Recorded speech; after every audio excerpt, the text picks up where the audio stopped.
৫৮তম বিশ্ব ইজতেমার দ্বিতীয় পর্বের দ্বিতীয় দিন আজ।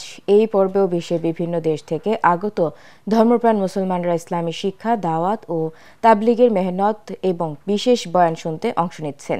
এ পর্যন্ত ৪৯ দেশের প্রায় ১৫০০ বিদেশি মেহমান এসেছেন বলে গণমাধ্যমে জানিয়েছেন মাওলানা সাদ অনুসারী তাবলিগ জামায়াতের মিডিয়া সমন্বয়ক মোহাম্মদ সায়েম। আজ বাদ আসর অনুষ্ঠিত হবে যৌতুকবিহীন বিয়ে। ইজতেমার মূল কার্যক্রম সুশৃঙ্খলভাবেই পরিচালিত হচ্ছে।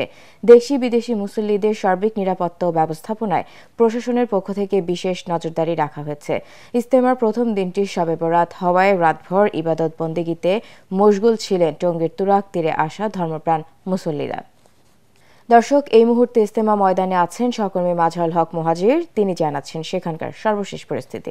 জি শান্তা, আপনি যেমনটা বলছিলেন যে এবারেই প্রথম ইজতেমার ইতিহাসে শবে বরাত পায় ধর্মপ্রাণ মুসল্লিরা।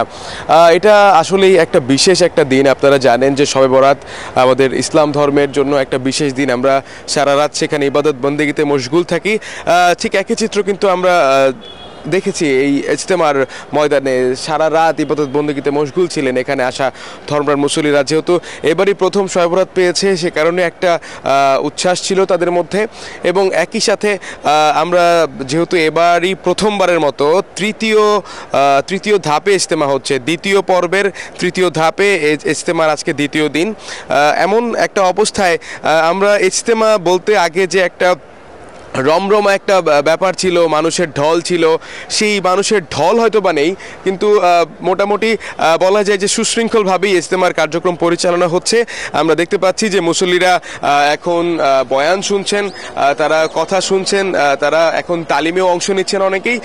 তবে আজকে বাদ ফজর বয়ান করেন মাওলানা ইলিয়াস বিন সাদ, মাওলানা সাদের ছোট ছেলে।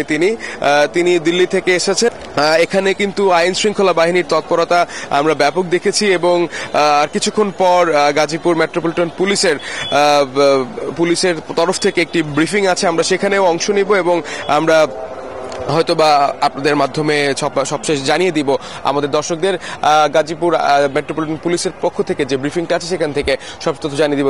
আপনাকে আরেকটা জিনিস জানিয়ে রাখি যে এবারের ইজতেমায় যে বিদেশি মেহমানরা রয়েছেন তারা কিন্তু এখনো আসছেন, এমনটাই জানিয়েছেন এখানকার যে মিডিয়া সমন্বয়ক, তিনি আমাদেরকে এমনটাই জানিয়েছেন। এবং একই সাথে তাদের সাধারণ মানুষ যারা রয়েছেন তারা কিন্তু আমাদেরকে বলছেন তারা এরকম ইজতেমাটা আসলে দিন শেষে চান না। তারা আসলে চান যে ইজতেমার সেই হারিয়ে যাওয়া যে চিরচেনা রূপ, একটা ইজতেমা হতো, সেই ইজতেমায় সবাই আসতো, সবাই অংশ নিত।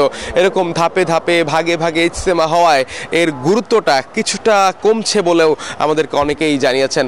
ইজতেমা শান্তা দিনভর আছি আজকে টঙ্গীর তুরাগ তীরের ইজতেমায়। আমরা হয়তো বাকি খবর দর্শকদের পরবর্তীতে জানিয়ে দিব।